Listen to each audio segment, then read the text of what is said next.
Welcome back to another episode of Coastal Fitness and Nutrition. I'm Dr. Devon Coughlin.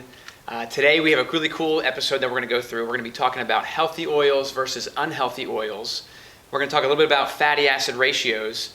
And then ultimately I want to go over with you guys the reason for plaquing in arteries and why people are concerned with cholesterol for the wrong reasons, really. So we're going to go over all that. We're going to talk about some good examples in just a minute here.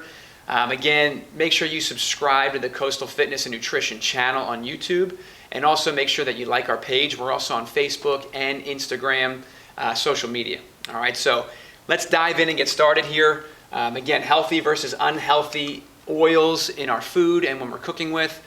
What I'm going to do first is I'm going to go over the healthy oils, specifically saturated fats.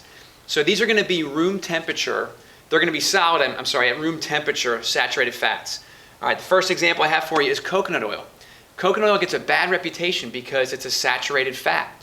Understand though, not all fats are created equal. All right, so again, for decades now, the American Heart Association has been vilifying saturated fats. It's simply the wrong idea. It's not true. Coconut oil is one of the healthiest fatty acids that you can consume. It's great to cook with. It is high in lauric acid. It's high in MCTs, medium chain triglycerides. There's a lot of benefits to coconut oil. All right, so don't believe the media hype that says it's going to clog your arteries. It's simply not true. All right, that's the first one.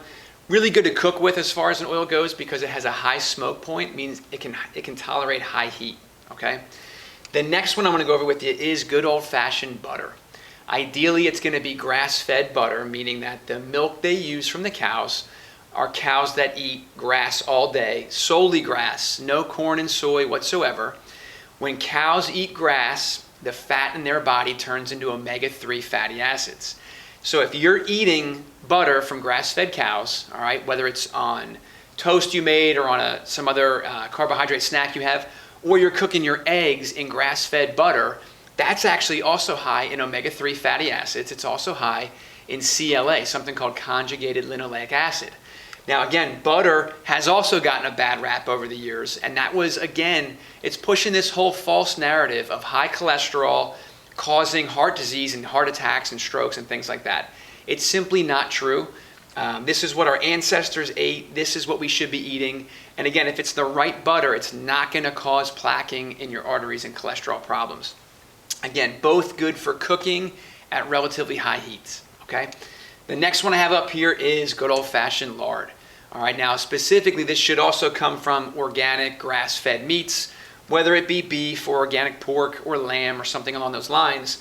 You can actually cook with that animal fat, and again, it's going to be high in omega-3 fatty acids. We've been lied to for years on all three of these that they cause heart disease and plaquing in your arteries. Again, it's simply not true. All right. One of my favorite resources for this is the Weston A. Price Foundation. Dr. Jack Wolfson, the paleocardiologist, also Dr. Lauren Cordain, who's a researcher at Colorado State University, who wrote the paleo diet. I mean, you talk about like volumes of studies that basically show over the years our ancestors ate this way and they had zero inflammation and heart disease. This isn't until more modern times, let's say the last 50, 60 years, that you're seeing Americans and really people in developed countries in general with heart disease, inflammation in their arteries and their joints. And it's because we've gotten away from eating the way our ancestors had. All right, so again, these are all great options as far as with cooking specifically. And again, these are good, healthy options, high in omega-3 fatty acids. I want to go over some more healthy fatty acids with you. These are going to be unsaturated fatty acids, meaning that at room temperature, they're going to be liquid. All right, so saturated fats are going to be thick and solid at room temperature. Unsaturated fatty acids are going to be liquid. All right, so let me give you a couple examples of this. One of my favorites is going to be avocado oil. All right, so avocado oil, it's mild. It's similar to olive oil, but you can actually cook at higher heats with it. All right, so avocado oil they get by pressing the pits of avocados. You get this high omega-9 fatty acid oil, which is again going to be good for you. You're also going to see that there's a lot of healthy snack options now, things like potato chips and corn chips that are going to be cooked in avocado oil versus some of the unhealthy vegetable oils, which we're going to talk about in just a few minutes here. Avocado oil is a great option for, you could put that on a steak or on meat you're going to grill. You could put it on fish. It's very, very mild. It's good in salad dressings. It's just a great option for you all around. The second one I'm going to go over is good old-fashioned olive oil. They ate it in ancient Israel, ancient Rome, still eat it in the Mediterranean today and around the world. Olive oil is really, again, high in omega-9 fatty acids, a great monounsaturated fat. The only downside to olive oil is that you don't want to cook with it at high heats. It'll start to smoke and break down and it gets rancid. So we want to really reserve olive oil for mild, low temperature sautéing. You can also use it for salad dressings. It's a great option there. All right. The next one is almonds. So almond oil, again, you can use for salad dressings and things like that. You do not want to cook with it. Again, this is an omega-9 fatty acid, monounsaturated fat, just like these other guys. Again, really good option for you. You just don't want to cook with it. The next one is flaxseed. Flaxseed's an excellent polyunsaturated fat, high in omega-3s as well, something called ALA, fatty acid. Flaxseed's another one you don't want to cook with. You want to use as a supplement. You can drink the liquid. You could also, again, use it in a salad dressing. All right, but very healthy oil. The next one is sesame oil. Also has some good omega-6 fatty acids in there. Again, you can use sesame oil for low heat. You can also use it in salad dressings, all right, in marinades, things like that. Last two here are going to be really more supplements: borage oil, evening primrose oil. Again, they're going to be high in GLA, which is gamma-linoleic acid, which is really a omega-6 fatty acid. Again, you're not going to be cooking with these things, but they're really good for like hormone balance. Again, you're going to get those mostly in supplement form. All right, so these are all really healthy fatty acids. Truth be told, a good bulk of your diet should be coming from healthy fats. If you can picture the food guide pyramid from the USDA, and the bottom is carbohydrates, 6 to 11 servings a day, and they have this little section for fats and oils used sparingly at the top. I'm going to tell you, if you're eating 6 to 11 carb servings a day, you're going to have diabetes and you're going to be obese, all right? You want to have actually healthy fatty acids make up a good portion of your diet. And so really, as we switch gears, some of the unhealthy fatty acids, this is going to come as a surprise for a lot of you guys. And the truth is, we've been lied to for years. Again, American Heart Association. I was just on the website last night of the American Heart Association, and they're talking about the benefits of polyunsaturated fatty acids coming from vegetable oils.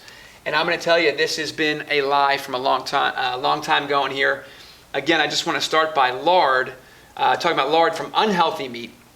If you're using animal fats from animals that are eating corn and soy, they're going to be high in inflammatory omega-6 fatty acids. So that's not a lie. I want to be clear.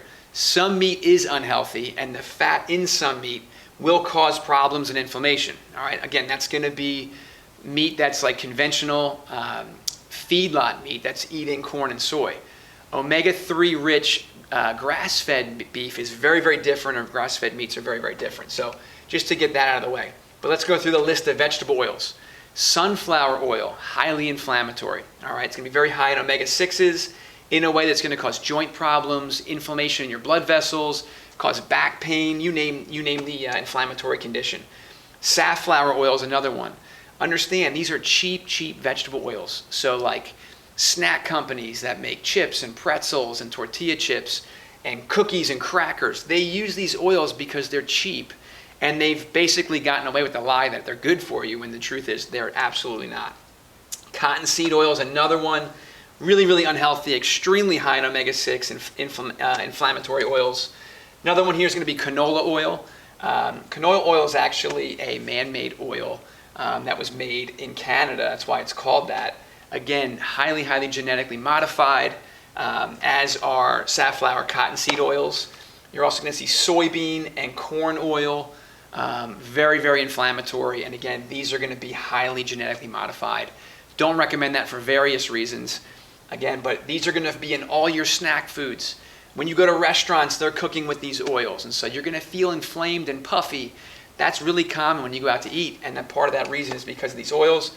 Last one I want to touch on is peanut oil. Again, high in omega-6 fatty acids, not a good option for you. So again, just to kind of sum things up here, we've been told over the years that vegetable oil is good for us and animal fats are bad for us. And again, that's a lie. There's a lot going on there, and it's too much for this video to really go into all the details of that. But again, you want to avoid vegetable oils. We also call them PUFAs, polyunsaturated fatty acids. You want to avoid these in your diet, really, like as best you possibly can. You want to focus on those healthier oils that we went through just a minute ago. And again, this is just a video, many to come, that we're going to touch on more specifics as far as the exact types of oils, what oils to cook with, what to use in salad dressings like we mentioned before. And then again, we're going to have plenty of videos coming to you from Coastal Fitness and Nutrition, where we're going to talk about exercise, nutrition, you name it, we're going to cover it. Again, it's been Dr. Devon Coughlin, Coastal Fitness and Nutrition.